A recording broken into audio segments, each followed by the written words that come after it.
Assalamualaikum warahmatullahi wabarakatuh. Perkenalkan, nama saya Raya Iksan Alfariza, kelas 10 MIA 4 SMA Negeri 1 Kabupaten Tangerang. Saat ini saya akan menganalisis teks laporan hasil observasi yang berjudul wayang. Simak videonya.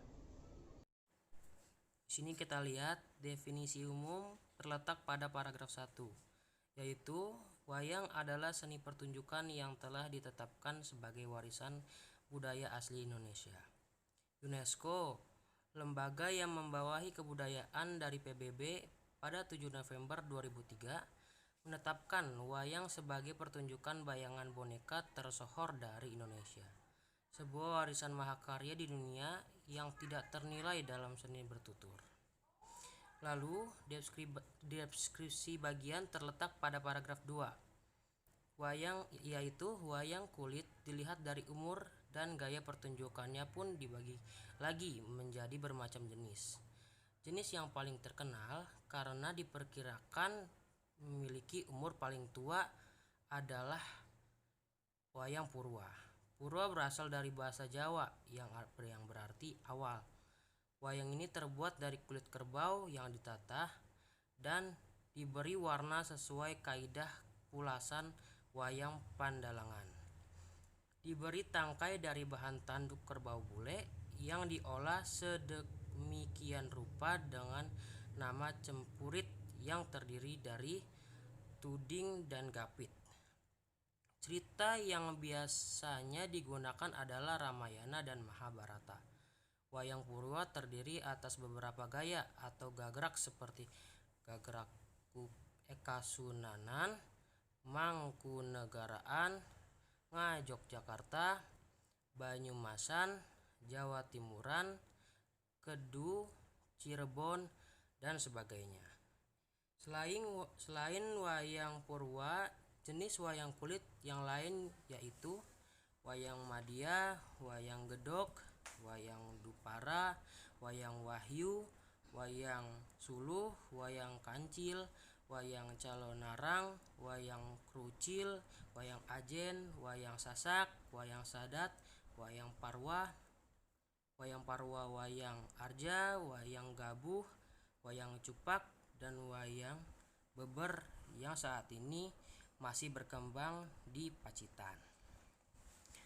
Deskripsi bagian terletak lagi pada paragraf 3. Wayang Wong berasal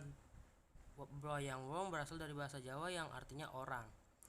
Adalah salah satu pertunjukan wayang yang diperankan langsung oleh orang. Wayang orang yang dikenal di suku Banjar adalah wayang gung, sedangkan dikenal di suku Jawa adalah wayang topeng. Wayang topeng dimainkan oleh orang yang menggunakan topeng. Wayang tersebut dimainkan dengan iringan gamelan dan tarian-tarian. Perkembangan wayang orang pun saat ini beragam. Tidak hanya digunakan dalam acara ritual, tetapi juga digunakan dalam acara bersifat menghibur. Lalu deskripsi bagian lagi terletak pada paragraf 4, yaitu jenis wayang yang lain adalah wayang golek yang pertunjukan boneka kayu.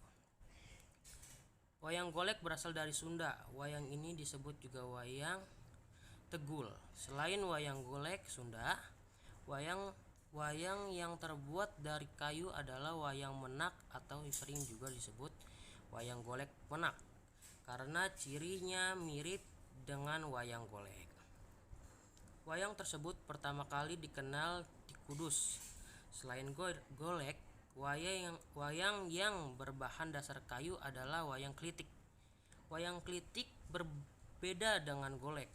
Wayang tersebut berbentuk pipih seperti wayang kulit, akan tetapi cerita yang diangkat adalah cerita Panji dan Damar Wulan. Wayang lain terbuat dari kayu adalah wayang papak atau cepak, wayang timplong, wayang poteni, wayang golek, teko, dan wayang ajen. Lagi deskripsi bagian terdapat pada paragraf 5, yaitu perkembangan terbaru di dunia perwayangan menghasilkan kreasi berupa wayang suket. Disebut wayang suket karena wayang yang digunakan terbuat dari rumput yang dibentuk menyerupai wayang kulit. Wayang suket merupakan tiruan dari berbagai figur wayang kulit yang terbuat dari rumput. Wayang suket biasanya dibuat sebagai alat permainan atau penyampaian cerita pewayangan kepada anak-anak di desa-desa Jawa. Kemudian deskripsi bagian terletak lagi pada paragraf 6, yaitu dalam versi lebih modern terdapat wayang motekar atau wayang plastik berwarna. Wayang motekar adalah sejenis pertunjukan teater bayang-bayangan atau serupa wayang kulit, akan tetapi wayang kulit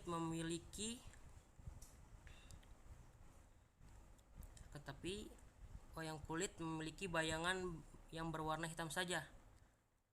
Wayang motekar menggunakan teknik terbaru hingga bayang-bayangnya bisa tampil dengan warna-warni penuh. Wayang motekar ditemukan dan dikembangkan oleh Harry Dim setelah melewati eksperimen lebih dari 8 tahun, 1993 sampai 2001. Wayang tersebut menggunakan bahan plastik berwarna, sistem pencahayaan teater modern, dan layar khusus. Lalu yang terakhir adalah definisi manfaat, terletak pada paragraf 7, yaitu semua jenis wayang di atas merupakan wujud ekspresi kebudayaan yang dapat dimanfaatkan dalam berbagai kehidupan, antara lain sebagai media pendidikan, media informasi, dan media hiburan. Wayang bermanfaat sebagai media pendidikan karena isinya banyak memberikan ajaran-ajaran kehidupan kepada manusia. Pada era modern ini, wayang juga dapat digunakan sebagai media informasi. Ini antara lain dapat kita lihat dari pegelaran wayang yang disisipi informasi tentang program pembangunan seperti keluarga berencana, pemilihan umum, dan sebagainya. Yang terakhir, meski semakin jarang, wayang masih tetap menjadi media hiburan. Sekian analisis teks laporan hasil observasi dari saya. Jika ada kekurangan atau kesalahan, tolong dimaafkan. Terima kasih. Wassalamualaikum warahmatullahi wabarakatuh.